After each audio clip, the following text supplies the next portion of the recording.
Hello Proponomics people, and welcome to today's 4 pillars of investment video, which is about receivership, liquidation and administration. So a little run through of the 4 pillars. First of all, it's a strategic framework that I've come up with over the past 8 years after now 13 years as a full-time dedicated property investor. So it's a growing and learning beast, a bit like myself, hopefully. And what it does is it takes all the component parts that I think you need to be successful in a property investment or development business. It slices them into 4 parts, and then each one of the 4 pillars has 7 sub-pillars, 3 of which are entry level. Anyone really can get involved in them with the right level of knowledge and dedication. And then the other 4 of which are more advanced. So we're still on our first pillar, which is the supply pipeline, i.e. where do you get your deals from? But we're over onto the more advanced side, and as I say today is about receivership, administration and liquidation. General disposals when an official receiver or insolvency practitioner is involved. Now, lots of people tend to think that we're at Holy Grail territory here, so I'm going to ruin that for you straight away and burst that bubble. It's not necessarily Holy Grail territory, although it is very possible to do great deals from administration, liquidation or receivership. Now, perhaps let's have a think about why. Now, there's a couple of things we need to consider here. First of all, let's look at the interests of the vendor.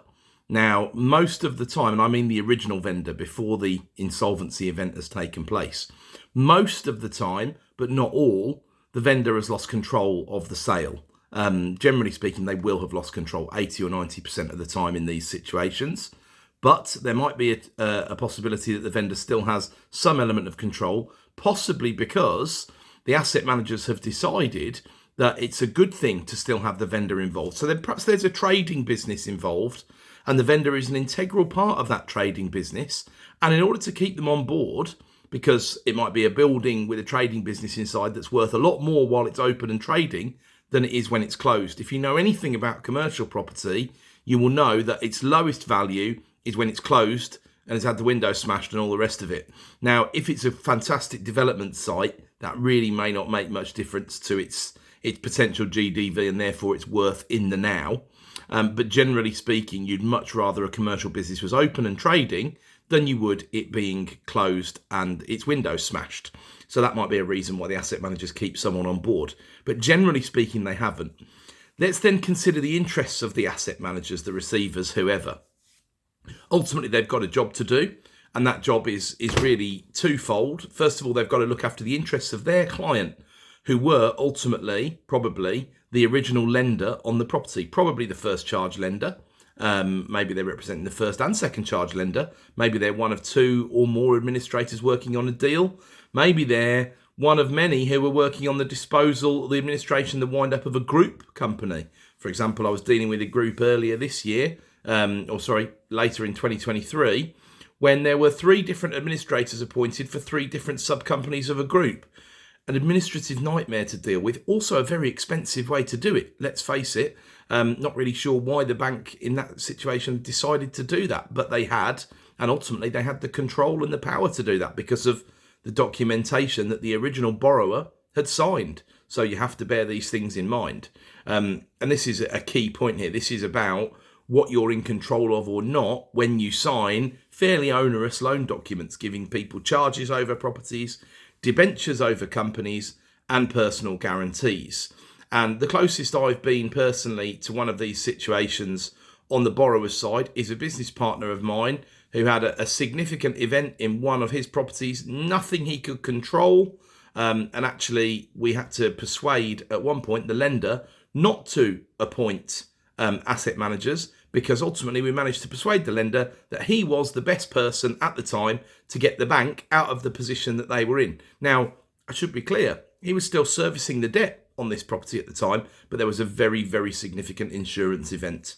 And therefore, it was important that was righted and done properly. And actually, the lender hadn't done their documentation properly, which was an interesting part of the leverage in that negotiation. But that was a massive learning experience for me. Luckily, we managed to keep the train on the tracks. Everything was finished off okay.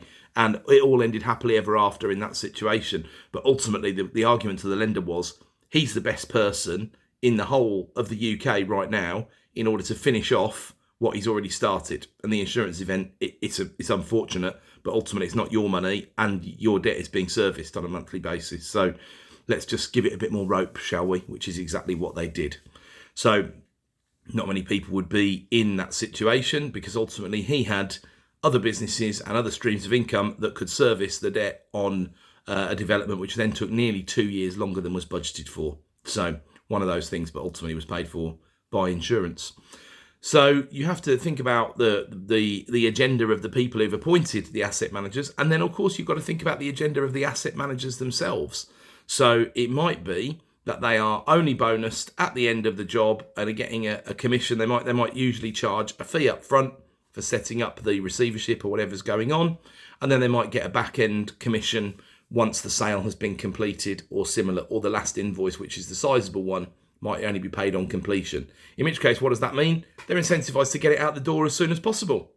Now, what if it's the other way round and it's a slow-moving site, lots of moving parts, and actually they're charging a management fee for administrating all these moving parts on a monthly basis? Well, then they've actually got the site on the hook then, haven't they? And that's providing monthly income stream, and then they might be completely the other way round. But I strongly believe, remember, that people and certainly companies will behave in the way that they are incentivized. And if they're incentivized to hold on to it, they might well not get on with it. Some of these situations can drag on for years and years and years, and even decades sometimes. So it can be a real surprise to people when they think, I saw a company, for example, at the back end of last year with one of our boardroom club members that they were looking at potentially purchasing. The company had net assets of about £3 million, went into administration, and we did a bit of rough calculation and figured that after the admins were all done, instead of that £3 million, they were probably going to walk away with about £750,000, the owners, rather than the 3 million of the net assets theoretically on the balance sheet. So that really is the difference. And some of that was due to administrators' fees. Some of that was due to the fact that as soon as the administrators are involved, how do bigger purchasers of assets generally feel? Well, they look at it and say, well, we're taking a lot of risk here because no LPA receivers, none of that, they're not going to provide any substantive answers to any inquiries in the legal process. So the more expensive the building, if you're a small fund or similar and you were going to buy a building at £6 million from a vendor, in an administration situation, you may well only be willing to pay £4.5 million because of all the extra risks that it involves. And that's simply just straightforward and good business from the buyer, realistically. It's not necessarily that it's this amazing bargain. It's that suddenly the risk level has gone up and up and up and up and up and up, and people have to price for worst case scenario. And if they don't, they can get themselves wiped out.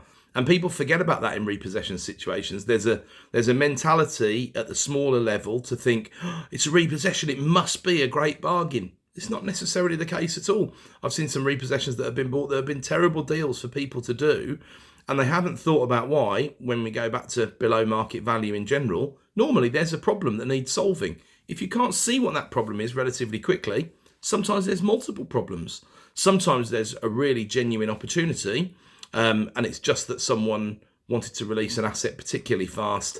Those are the rarity, in honesty. It's actually, generally speaking, BMV riddled with problem solving that you need to do, you need to be robust with, and you need to price effectively. So it's a bit like the old, just because it's in an auction doesn't mean it's a bargain. Just because it's a repossession doesn't mean it's a bargain either. You can still buy bad repossessions all the time very easily, especially if you get into bidding wars. So you need to bear that in mind. So I'm just going to round up this longer video because, as you can tell, I could go on about this subject for a long, long time. I'm going to round up this video by talking about the difference between administration, liquidation and receivership that's important to understand. So ultimately, when you're thinking and talking about administration, there's a business in there worth saving. That's the point of appointing administrators. They are administrating the business, trying to find a buyer. They have all sorts of legal powers, cutting out contracts, stopping paying interest on loans, all sorts of things that they can do perfectly legally under the Insolvency Act. But there's something there worth saving. So when you're buying from administrators, you're probably on the right lines. When you're buying from liquidators, they're making the best of a bad situation, right? They are going to get what they can, knowing that there's been losses, and you can absolutely guarantee nothing's coming back from the vendor to the vendor. So they've got no skin in the game at all anymore. And receivers are going in to take receivership possession of a property or asset or businesses and sell them off in a liquidation situation. So I hope that was helpful. That's receivers, administrators and liquidators.